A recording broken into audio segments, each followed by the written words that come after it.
jumlah tingkatan dalam surga Allah sesuai jumlah ayat Al-Quran. Oleh karena itu tidak ada yang lebih tinggi di dalam surga Allah daripada Ahlul Quran. Bismillahirrahmanirrahim. Assalamualaikum warahmatullahi wabarakatuh. Alhamdulillahirabbil alamin. Allahumma shalli ala sayyidina Muhammad wa ala ali sayyidina Muhammad. Sahabat yang beriman yang insyaallah dirahmati oleh Allah Subhanahu wa taala, pada kesempatan yang sangat mulia ini, mari sama-sama kita dengarkan, kita simak, kita ikuti nasihat yang akan disampaikan oleh guru kita Al-Muhammad Syekh Al-Jaber tentang kedahsyatan Al-Quran. Untuk lebih jelasnya mari sama-sama kita simak. Bagaimana kalau kita bicara dalam sejarah kota Madinah? Seorang datang ke kota Madinah malam hari, kana yasma'u al-hadir ila al-Madinah dawiyan kadawiy an-nahl min kathrati al-qurra' wa qira'ati al-Quran. Terdengar ketika orang datang yang malam hari ke kota Madinah, bisikan-bisikan dan suara dari rumah-rumah penduduk kota Madinah di masa Rasulullah SAW, di masa para sahabat, di masa para tabi'in. Dan ternyata suara bisikan itu adalah bacaan Al-Quran di tengah malam yang keluar dari rumah jamaah dan umat Islam di masa itu masing-masing.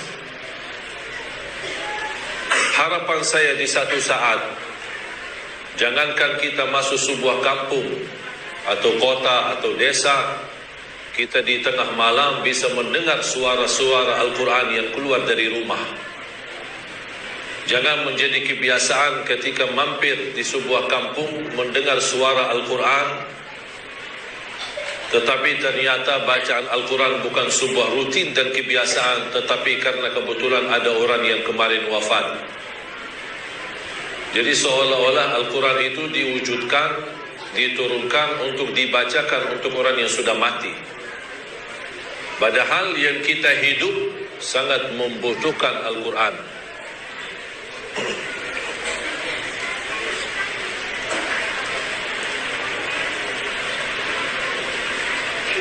Karena Allah Subhanahu wa taala menjanjikan di dalam Al-Quran di suratul Waqi'ah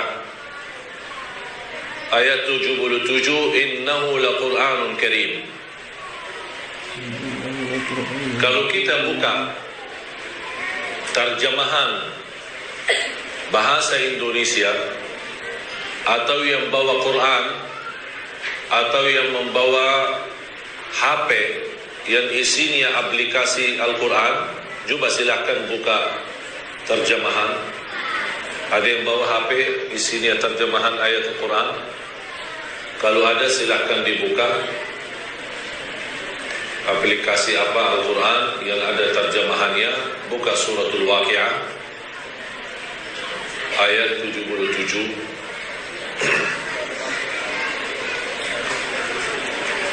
Dan saya mohon berkenan dibacakan artinya. Ada yang sudah menemukan?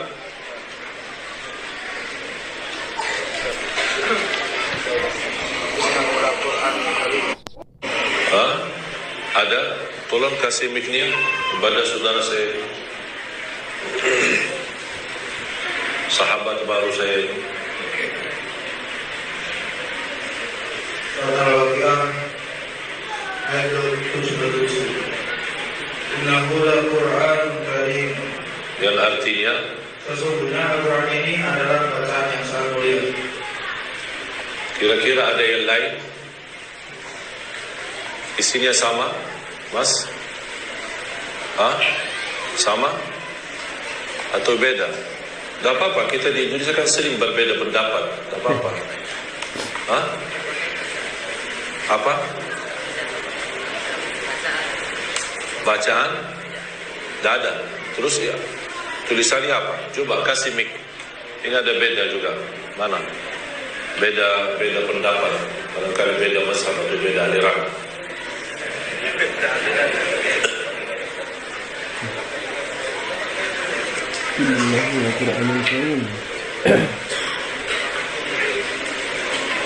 Ayat 77 artinya, dan ini sesungguhnya Al-Quran yang sangat mulia. Yang tadi apa? Bacaan Al-Quran sangat Terus yang itu Al-Quran sangat mulia.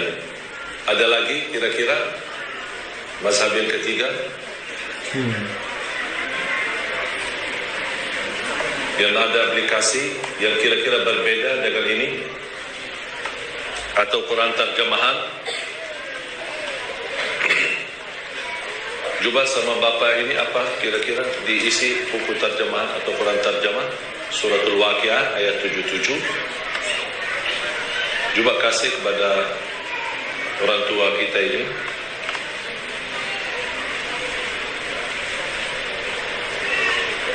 Tolong dibantu ayat 77.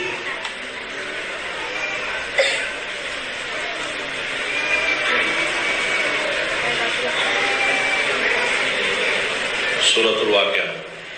Seharusnya ayat ini Al-Quran Karim dia berada di halaman kanan, bukan di halaman kiri. Jadi saya tidak tahu Bapak buka halaman apa.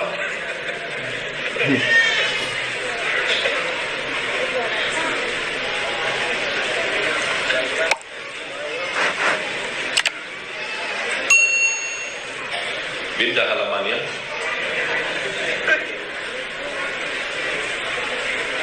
Itu yang paling atas. Coba dibaca.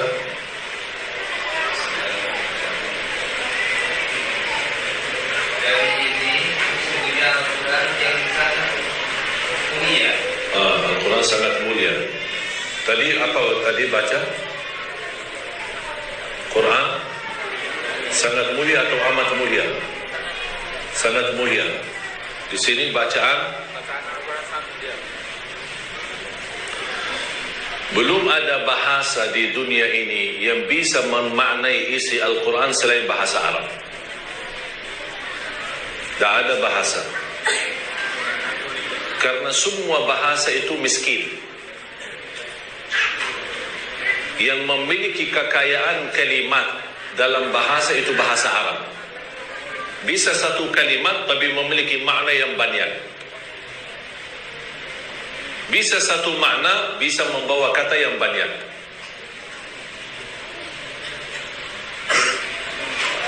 Kalau dalam bahasa Indonesia, bahasa Inggris, bahasa Prancis, bahasa apa saja, hanya mampu sedikit mengisi atau memaknai kulitnya, atau bisa dikatakan dikupas kulitnya saja, tapi tidak bisa mengisi makna sedalam-dalamnya, makna yang sebenarnya apa. Saya bisa sekarang menjelaskan menurut ayat ini. Dua artikan, ada yang dikatakan innahu laqur'anun karim, Al-Quran sangat mulia atau amat mulia. Ada juga tafsirnya Al-Quran atau bacaan Al-Quran sangat mulia. Pertanyaan saya kepada Bapak Ibu, sepakat tidak Al-Quran itu mulia? Sepakat. Terus mohon maaf, manfaatnya buat kita apa? Tidak diragukan Al-Quran itu mulia, betul? Terus buat saya apa? Al-Quran, kalau Al-Quran itu mulia, itu berarti buat Al-Quran, bukan buat saya.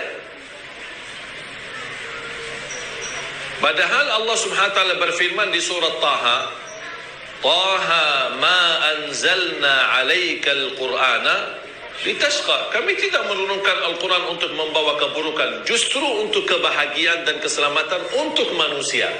Terus menurut ayat ini buat kita mana? Innahu laqur'anun karim, ini kan buat Al-Quran, terus buat kita mana? Ternyata habis kita fikirkan dan kita hayati, kita maknai, kita bawa ilmu nahwu saraf. Ketika kita mengambil dan mengangkat ilmu nahwu saraf, berubah makna innahu laqur'anun karim. Bukan Al-Quran sangat mulia, karena Al-Quranul Karim, karim isim fa'il, maksudnya sungguh Al-Quran sangat mulia dan memberikan kemuliaan. Dan itu yang belum ada di bahasa Indonesia. Dan terbukti Al-Quran memang membagi kemuliaan. Syafaat Al-Quran itu salah satu kemuliaan. Satu huruf dibaca diberikan 10 kali lipat. Bismillahirrahmanirrahim, 19 huruf dikali 10, 190. Rasulullah sallallahu alaihi wasallam bersabda di hadis yang sahih, la aqulu alif lam mim harf walakin alifun harf wa lamun harf wa mimun harf. Alif lam mim bukan satu huruf, tapi alif satu huruf, lam satu huruf, mim satu huruf. Bisa kita dan mengkhatam Al-Quran, jutaan pahala di sisi Allah Subhanahu wa taala kita dapat. Al-Quran bukan hanya menemani kita di dunia, tetapi Al-Quran akan berkenan menemani kita di dunia, menemani kita di saat sakaratul maut, menemani kita saat kita di kuburan sendiri, dan membela kita di hadapan mungkar nakir, saat kita dibangkitkan oleh Allah Subhanahu wa taala, saat kita dihisab, saat kita berjalan di atas sirat menuju surga, saat kita menghadapi pintu surga, saat kita masuk ke dalam surga, masih terus Al-Quran menemani kita. Itu termasuk sebuah kemuliaan yang diberikan oleh Allah Subhanahu wa taala melalui Al-Quran. Apakah begitu antar kita ke surga dia meninggalkan kita? Tidak. Tapi dia akan temani kita sampai ke tingkat yang tinggi di dalam surga. Sebagaimana bersabda Rasulullah SAW, yuqalu liqari'il Qur'an yawmal qiyamah, iqra' warqa' warattil kama kunta turattilu fid dunya, fa inna manzilataka 'inda akhir ayatin taqra'uha. Bacalah, tertillah, dan naiklah posisi derajatmu, dan tertil sebagaimana kamu tertil di dunia, karena posisi derajatmu sebagaimana bacaanmu di dunia. Kata Siti Aisyah radhiyallahu anha sebagaimana diriwayatkan Imam Muslim, jumlah tingkatan dalam surga Allah sesuai jumlah ayat Al-Quran. Oleh karena itu tidak ada yang lebih tinggi di dalam surga Allah daripada Ahlul Quran. Ini termasuk sebuah kemuliaan. Iqra'ul Qur'ana fa innahu ya'ti yawmal qiyamati syafi'an li ashabih. Itu termasuk kemuliaan Al-Quran, membagikan syafaat kepada sahabatnya, bukan kepada pembacanya. Coba, awal hadis apa? Hadis yang diriwayatkan Imam Muslim, hadis Abu Musa Al-Asy'ari. Apa awal hadis? Iqra'ul Quran, bacalah Al-Quran. Betul? Fa innahu, sungguh, ya'ti yawmal qiyamati, datang hari kiamat, syafi'an, apa?